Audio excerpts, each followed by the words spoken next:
आदाब नाजरीन, बहुत इस्तकबाल है न्यूज़ 18 उर्दू के सोशल मीडिया पेज पर मैं हाजिर हूं। और क्योंकि इन दिनों इंतखाबात का दौरा है, 5 रियासतों में इंतखाबात हो रहे हैं, 4 जगह पर पोलिंग हो चुकी है और आज तेलंगाना में पोलिंग हो रही है। तेलंगाना के लिए आज का दिन बहुत अहम है, लेकिन 2023 के आज के चुनाव को समझने के लिए हमें 2018 की तस्वीर को समझना होगा। और इसी वजह से आज न्यूज़ 18 उर्दू आपके साथ हाजिर है मैजिक वॉल के जरिए। जी हां, मैं मैजिक वॉल के जरिए आपके साथ मौजूद हूं और मैजिक वॉल पे तमाम वो हम आंकड़े बताएंगे कि 2018 में किसकी हार हुई थी, किसकी जीत हुई थी, किसने कितने वोट हासिल किए थे, किसका फायदा हुआ था, किसका नुकसान हुआ था, बीजेपी की हालत क्या कुछ रही थी, बीआरएस की हालत क्या कुछ रही थी, एमआईएम को कितनी सीटें मिली थी और इसके अलावा कांग्रेस पार्टी का क्या कुछ सूरत हाल थी। इन तमाम बातों पर हम आपको बताएंगे क्योंकि मैजिक वॉल के जरिए तमाम आंकड़ों को हम समझेंगे और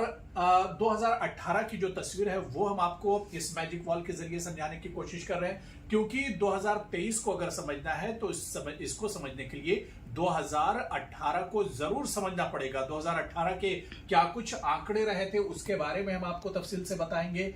क्योंकि तेलंगाना की जब बात होती है तो तेलंगाना में कुल 119 असेंबली की सीटें हैं और इसी 119 सीटों के लिए आज पोलिंग हो रही है। 2018 में आप देखिए, ये तेलंगाना का पूरा नक्शा इस वक्त आपके सामने है मैजिक वॉल पर और इस नक्शे के जरिए आप बेहतर समझ सकते हैं कि जो गुलाबी रंग है ये जाहिर कर रहा है कि बीआरएस यानी केसीआर की जो पार्टी थी उसका दबदबा रहा था। क्लीन स्वीप किया था बीआरएस ने 2018 में। और यहां पर अब आंकड़ों में आ जाइए, ये तो नक्शे के जरिए हमने आपको दिखाया, लेकिन अब आंकड़ों के जरिए आपको समझाते हैं कि बीआरएस ने 2019 में 88 सीटें हासिल की थी। जी हां, और बीआरएस का जो वोट शेयर था वो था 46.87%। तो इससे यह जाहिर होता है कि बीआरएस ने 2019 में एक तरह से पूरे तेलंगाना में क्लीन स्वीप किया था। कोई भी पार्टी बीआरएस के आसपास 2018 में नहीं थी। तो 119 सीटों में से 88 सीटें अकेली केसीआर की बीआरएस ने जीती थी और एक तरह से पूरे तेलंगाना में क्लीन स्वीप किया था।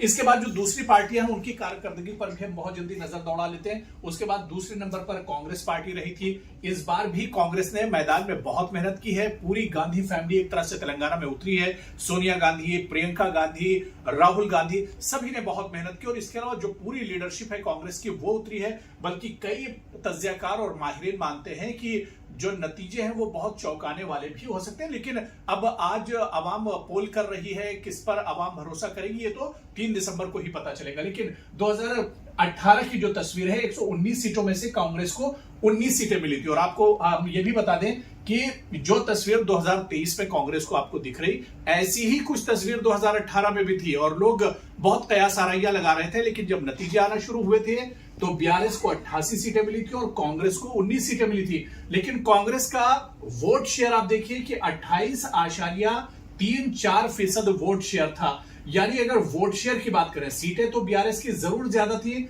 लेकिन कांग्रेस का वोट शेयर बहुत ज्यादा कमी नहीं थी।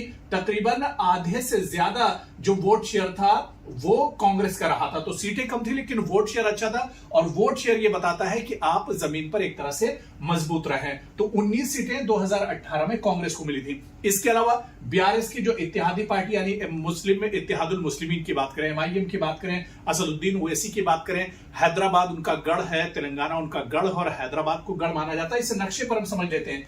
ये छोटा सा जो यहां पर नक्शा है, क्योंकि हम आपको और भी अच्छे से समझाने की कोशिश करेंगे, इसको और बताने की कोशिश करेंगे कि किस तरह से हैदराबाद में दबदबा रहा है। जी हाँ, ये जो यहां पर आप नक्शा देख रहे हैं ये दरअसल तेलंगाना में हैदराबाद है। मैंने थोड़ा सा और बड़ा कर दिया, इसे आप समझिए।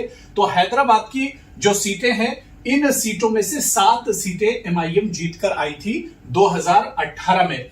इस बार एमआईएम का क्या कुछ होगा, क्योंकि ये रिवायती सीटें एमआईएम की मानी जाती हैं। यानी ये जो पूरा गढ़ है ये हैदराबाद और हैदराबाद की इन सीटों पर एक तरह से ओवैसी का, एमआईएम का दबदबा हमेशा से माना गया है और इस बार भी माना जा रहा है कि इनकी सीटें जो पुरानी थी वो सीटें शायद रिटेन रहे, वो सीटें एक तरह से बाकी रहे। लेकिन अब अवाम क्या कुछ करते हैं ये तो 3 तारीख को ही पता चलेगा। और इसके अलावा बहुत अहम बीजेपी की अब हम बात करते हैं। जी हाँ, बीजेपी की अगर हम बात करें तो बीजेपी एक सीट जीत कर आई थी। एक एक करके भी मैं आपको समझा देता हूं। एक सीट जीत कर आई थी 2018 में और उसका वोट शेयर 7% तकरीबन 7% उसका वोट शेयर था। लेकिन सिर्फ एक सीट, 119 सीटों में से सिर्फ एक सीट बीजेपी के खाते में गई थी 2018 की अगर बात करें। हालांकि इस बार बीजेपी ने भी जमीन पर बहुत मेहनत की है। वजीर आजम नरेंद्र मोदी से लेकर अमित शाह, जितने बड़े लीडर थे, जितनी लीडरशिप थी, जो बड़े लीडरान थे, जो मिनिस्टर थे केंद्र में, सभी एक तरह से पहुंचे जमीन पर। उन्होंने जमकर मेहनत की है। अमित शाह ने तो यहां तक कहा है कि अगर हम इक्तदार में आते हैं तो तेलंगाना की तस्वीर पूरे हद तक बदल देंगे। लेकिन जो पार्टी पिछले बार, हालांकि लोकसभा में बीजेपी की जो कारकर्दगी थी वो अच्छी रही थी, लेकिन असेंबली में बीजेपी की कारकर्दगी बहुत मायूसकुन रही थी। अब इस बार क्या होता है, क्या इस बार बीजेपी को सीटें बढ़ा पाती है, वोट शेयर बीजेपी का बढ़ेगा, ये देखना भी बहुत अहम होगा।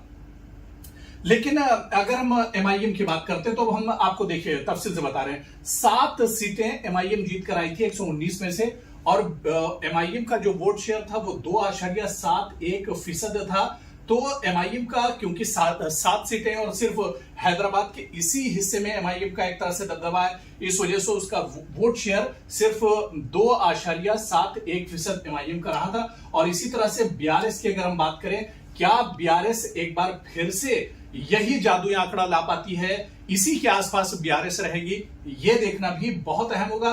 क्योंकि बीआरएस का जब हम तस्करा करते हैं, अब आप देखिए इस नक्शे को, अब हम आपको समझाने की कोशिश कर रहे हैं कि पूरा जो ये नक्शा है पूरा गुलाबी हो रहा है। जी हाँ, ये कलर क्योंकि केसीआर से जुड़ा हुआ है, ये पूरा कलर टीआरएस से और बीआरएस से जुड़ा हुआ है। तो ऐसे में पूरे तेलंगाना में एक तरह से क्लीन स्वीप किया था बीआरएस ने 2018 में। क्या यही तस्वीर होगी? क्योंकि डेवलपमेंट के नाम पर काफी कुछ काम किया है। हालांकि अपोजिशन राहुल गांधी, अमित शाह, मोदी, सबने एक तरह से केसीआर को वहां पर टारगेट करने की कोशिश की है। लेकिन क्या केसीआर का जो जादू है वो एक तरह से फिर से तेलंगाना में चलेगा, ये देखना भी बहुत अहम हो जाएगा। तो 2023 के आज पोलिंग हो रही है, आज 2023 में किसकी सरकार बनेगी ये देखना तो बहुत अहम होगा। लेकिन 2018 की जो पूरी तस्वीर है वो भी हमने आपको बहुत कायदे से समझाने की कोशिश की है, ताकि आप ये समझ सकें कि 2018 में सियासी सूरत हाल क्या कुछ रही थी, नतीजे किसके हक में किस तरह के आए थे, ये तस्वीर भी आपके सामने एक तरह से है। और न्यूज 18 उर्दू आपसे यह अपील करता है कि आज इलेक्शन का दिन है, आज पोलिंग का दिन है, अपने घरों से आप निकलिए, वोट कीजिए। क्योंकि आप जब अपने जो आपका पसंदीदा लीडर है उसे चुनकर लाएंगे तो वही आपके काम करेगा। आप आज सारे काम छोड़ दीजिए, अपने घर से निकलिए और वोट कीजिए और एक अच्छी और मजबूत और साफ सुथरी सरकार लाइए जो आपके मसाइल हल कर सके। क्योंकि अगर आज आप अपने घर से नहीं निकलते हैं, आज अगर वोट नहीं करते हैं, क्योंकि वोट आपका हक है, और अगर अपने हक का इस्तेमाल आप आज नहीं करते हैं तो 5 साल आपको पछताना पड़ेगा। इस वजह से वोट जरूर कीजिए। न्यूज 18 उर्दू लगातार अपने नाजरीन से यही अपील कर रहा है कि आज कोई काम मत कीजिए, आज सबसे पहले वोट कीजिए। बहुत बहुत शुक्रिया।